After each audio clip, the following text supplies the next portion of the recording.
আসসালামু আলাইকুম। আপনারা দেখতেছেন এসকেপ নিউ উদ্যোক্তা টিভি। আজকে আপনাদের নিয়ে আসি হচ্ছে নেত্রকোনা জেলা মদন উপজেলাতে। এখানে একটা নতুন টেকনোলজি একটা খামার, এটা হচ্ছে ব্রয়লার মুরগির একটা খামার। আমরা সাধারণত দেখি ব্রয়লার মুরগির খামারগুলোতে অনেক দুর্গন্ধ থাকে, কিন্তু আমি এখানে যে আসি কিন্তু এখানে কিন্তু আমার দুর্গন্ধ লাগতেছে না। তো এই টেকনোলজি সম্পর্কে এটা কিভাবে করছে বা হচ্ছে কী কী সুযোগ সুবিধা আছে এই খামারে যিনি উদ্যোক্তা ভাইয়ের সাথে কথা বলবো এবং হচ্ছে এই টেকনোলজি সম্পর্কে আপনাদের জানাবো। তো আমাদের সাথেই থাকেন, আসেন আমরা ভাইয়ের সাথে কথা বলবো। আচ্ছা ভাই, আপনার এই পরিচয়টা দিবেন, আপনার জায়গার নামটা কি, এই এলাকার নামটা কি? আমার এলাকার নাম হলো উপজেলা মদন, জেলা নেত্রকোনা, গ্রামের নাম হলো চানগাঁও। এটা ঠাকুরবাড়ি বলে, মদন কেন্দ্র রোডের পাশে। আচ্ছা আচ্ছা রোডের পাশে। আচ্ছা, যাই হোক ভাই, একটা বিষয় হচ্ছে আমরা তো সাধারণত দেখি এই ব্রয়লার মুরগি লিটারে পালন করা হয় বা হচ্ছে অনেক সময় মাচা সিস্টেমে পালন করে, যেটা পুকুরের মধ্যে অনেক সময় করে।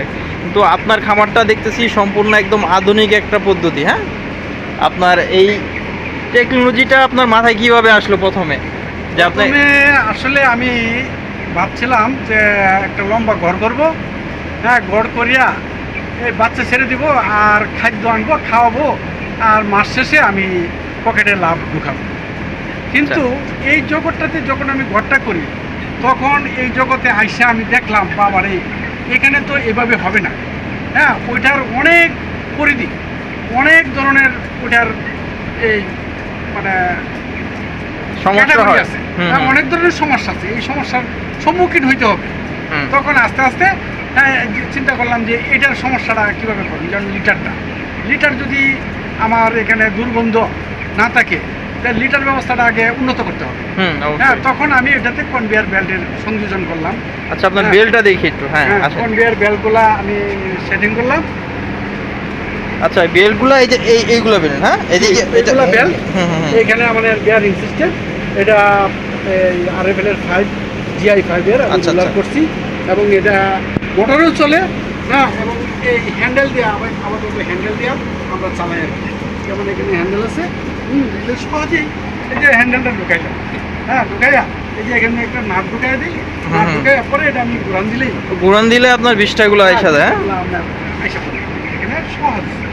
হ্যাঁ, এটা অনেকেই অনেক সিস্টেমে করছে, কিন্তু আমরা এটা একটু অন্যভাবে করছি।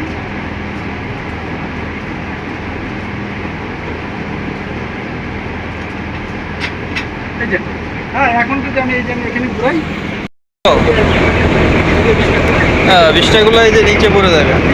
হ্যাঁ হ্যাঁ, বুঝতে পারছি।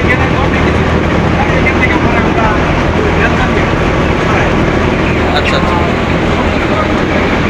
এই যে আপনি যে এই যে ফ্যানটা ঘুরতেছে, এটা কি জন্য দেওয়া? আপনার ইন্ডাস্ট্রিয়াল ফ্যান। আচ্ছা, এগুলো আপনার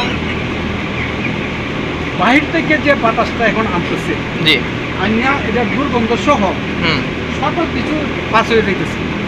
আচ্ছা, কিন্তু খামার যদি আমার শেয়ার যদি বড় শেড হয়, তাহলে ইন্ডাস্ট্রিয়াল ফ্যান আরো বেশি ইউজ করতে হবে। হ্যাঁ, এখন আমি এই ফ্যানে আমার যে জায়গা, এই জায়গার যে পুরো বাতাসটা, ঘরের যে বাতাসটা, সে অনবরত বের করে দিচ্ছে। হ্যাঁ, এবং ঘরটা দেখেন ন্যাচারালি একটা ঠান্ডা। হ্যাঁ, ঠান্ডা পরিবেশ। এবং এই ঠান্ডাটা আমার এখানে আপনার আছে, ওই থার্মোমিটার আছে। আচ্ছা, হ্যাঁ, থার্মোমিটার অনুযায়ী আমি এই ঠান্ডাটা করি। আমার কুলিং ফ্যাট আছে, যদি আমি দেখি যে না এই থার্মোমিটারের তাপমাত্রাটা বেশি, তখন আমি কুলিং ফ্যাট থাকি। আর সকালে তাপমাত্রা যেহেতু কম থাকে, তখন আমার এই যে আপনার ওই স্ট্যান্ড ফ্যান আছে, হ্যাঁ, এই স্ট্যান্ড ফ্যানগুলা নর্মাল বাতাসের জন্য আমি ছেড়ে রাখি। তখন এটা আমি দেখি যে ওই 5টা থেকে 7-8টা পর্যন্ত আমার নর্মাল ফ্যানই চলে। পরে আস্তে আস্তে আমি তাপমাত্রা বাড়ে, তখন আমি ইন্ডাস্ট্রিয়াল ফ্যানগুলো চালাই। এই ফ্যানটা কয় ঘন্টা চালান দিনে মোটামুটি? আমি দিনে ওই 9টা থেকে হ্যাঁ আমি 4টা পর্যন্ত, তাপমাত্রার উপরে নির্ভর করি। হ্যাঁ, আমি এমন আছে 2 ঘন্টা চালাই, 3 ঘন্টা চালাই, 4 ঘন্টা চালাই। এটা তাপমাত্রাটা আমি দেখি যে এখন যে তাপমাত্রা বা ওয়েদারটা কি করতেছে। হ্যাঁ, তাপমাত্রা বেশি থাকলে একটু সময় বেশি চালাই। আচ্ছা, আপনার এই খাবারটা কিভাবে দেন, একটু খাবার দেওয়ার সিস্টেমটা দেখান। আমাদের হইলো বাচ্চা ব্রিডিং করার পরে আমরা এই যে বক্সে খাবার দিয়ে দিচ্ছি। আচ্ছা, হ্যাঁ, তারা চাহিদা মতো, হ্যাঁ, যখন যা লাগে চাহিদা মতো হ্যাঁ খাচ্ছে, হ্যাঁ চাহিদা মতো তারা খাইতেছে, হ্যাঁ আবার কেউ ঘুমাইতেছে, কেউ পানি এতে খাইতেছে। তো কিন্তু খাবার অপচয় কম হয়ে যাচ্ছে, না, হ্যাঁ? খাবার একদম অপচয় হচ্ছে না। কোনো ধরনের অপচয় নেই খাবার। হ্যাঁ, আর মুরগির বয়স আজকে বলেন। 17 দিন চলছে। হ্যাঁ 17 দিনে আমার যে খাদ্য খাইছে আর যে গ্রোথ আসছে, হুম। গ্রোথের যে ওয়েট আছে হুম। এটা পারফেক্ট আছে। পারফেক্ট আছে। পারফেক্ট আছে। তাতে আমি 14 তারিখে আমি ওয়েট করছিলাম। হুম হ্যাঁ এক একটা আছে আপনার 14 দিনের ওয়েট ছিল। প্রতি 10টা বাচ্চায় আমি 500 গ্রাম পেয়েছি। হ্যাঁ 500 গ্রাম। এটা কি আপনার মনে হয় যে সাধারণত লিটারে থেকে এটা আপনার গ্রোথটা বেশি আসতেছে এরকম মনে হচ্ছে? লিটারের থেকে তো আপনার এটা সম্পূর্ণ আলাদা। এক হইল লিটারে আপনার মুরগির লিটারে তো রূপ জীবাণুটা ছড়া। হ্যাঁ লিটার অনেক সময় অনেকেই ভালোভাবে ব্যবহার করতে পারে না, কেউ ভিজা পায়, হ্যাঁ আবার কেউ লিটার মানে বিভিন্ন ধরনের রোগ জীবাণু থাকে। হ্যাঁ লিটার অনেক সময় মুরগি খেয়ে ফেলা। হ্যাঁ আমার এখানে তো কোনো ধরনের লিটার হ্যাঁ ব্যবহার যেহেতু করি না, এগুলা থেকে সম্পূর্ণ মুরগিগুলা বিরত থাকে। হ্যাঁ আর এই যে দেন মুরগিগুলা কত মানে একদম relax-এ। সুস্থ, রিল্যাক্স। হ্যাঁ রিল্যাক্সে আছে। হ্যাঁ খুব মানে কোনো ধরনের ইয়ে নাই। আপনি একটু সামনে যান, একটু কষ্ট করে বাহিত হচ্ছে।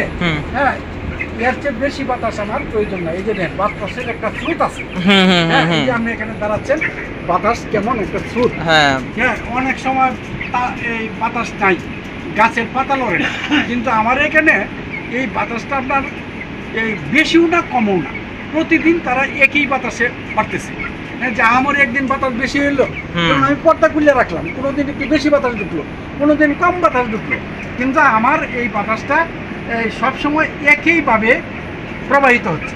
আচ্ছা আপনার এখানে কতগুলো মুরগি আছে এখানে? আমার এখানে মূলত 1000 মুরগি আছে, উপরে নিচে মিলাই। উপরে নিচে এখান মিলাই। থেকে 3টা স্তর আছে, 3টা স্তরে আমি 500 মুরগি দিছি। হ্যাঁ আর উপরে 3টা স্তর আছে, এখানেও আমি 500 মুরগি দিছি। আচ্ছা আপনার মোটামুটি এইগুলা ঘর বাদে শুধু এই খাঁচা টাচা এই ইনস্ট্রাকচার এগুলো করতে কিরকম টাকা খরচ হয়েছে? এটা আমি এখনো পুরোপুরি কাউন্ট করি নাই, তবে আমি একটু বিভিন্ন জায়গায় সমস্যার সম্মুখীন হয়েছি, যার ধরুন আমার পোস্টিংটা বেশি আসছে। কেন ওইটা প্রফেশনালি যারা কাজ করে এরকম কোনো মিস্ত্রি বা কোনো লোক পাই না। হ্যাঁ বিভিন্ন জায়গা থেকে আমি বিভিন্ন লোক আনিয়ে আমি বোঝাই দিচ্ছি এটা এইভাবে করো, এটা এইভাবে করো। এই কারণে আমার একটু পোস্টিংটা বাড়ছে। মনে করেন এই উপরে আর নিচে 2টা খাঁচা করতে এখন দেওয়ার বেল সহ আমার হ্যাঁ খাঁচা 2টায় আপনি ধরুন 2,20,000 টাকার মতো গেছে। 2,20,000 টাকা খাঁচা বেল সহ? হ্যাঁ খাঁচা বেল সহ। হ্যাঁ ওই সব কিছু নিয়ে।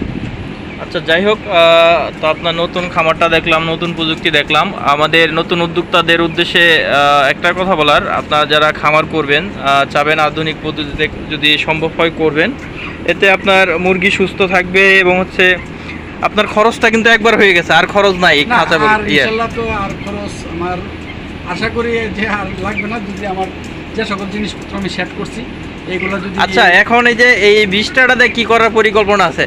20টাটা দিয়ে আমি বিভিন্ন জায়গায় দেখছি যে ওটা দিয়ে বায়োগ্যাস করিয়া, হ্যাঁ বায়োগ্যাস করার পরে দিয়া ওটা যদি আমি আমার ওই খামারের বিদ্যুতের কাজে আমি ব্যবহার করতে পারি, তাহলে আমার বিদ্যুৎ খরচটাও সেভ হয়ে যাবে। হ্যাঁ বিদ্যুৎ খরচটা সেভ হয়ে যাবে। হ্যাঁ তখন আমার এখানে তো আমার লিটার খরচ নেই, হ্যাঁ ওষুধ খরচ কম, প্লাস যদি আমার বিদ্যুৎ খরচও আমার কমে যায়, তাহলে আমি যে ওই খাঁচা করতে আমার যে টাকাটা আসছে খরচ বেশি হয়েছে, হ্যাঁ এতে তো আমি অনেক টাকা আমি এই বিদ্যা আমি সাশ্রয় পেয়েছি। আর মুরগির আমার যে গ্রোথ ওয়েট যেটা আসছে, আমি একসাথে আমার আরেকজনের বাচ্চা নিয়েছিল, তার বাচ্চাগুলা অনেকটাই দুর্বল, এখনও সঠিক পর্যায়ে আসে নাই। আর আমার বাচ্চাগুলো এই যে দেখেন, হ্যাঁ মানে এত পরিষ্কার, হ্যাঁ এত সুন্দর, মানে কোনো বাচ্চাতে কোনো ধরনের ময়লা নাই, হ্যাঁ কোনো ধরনের দুর্গন্ধ তো নাই।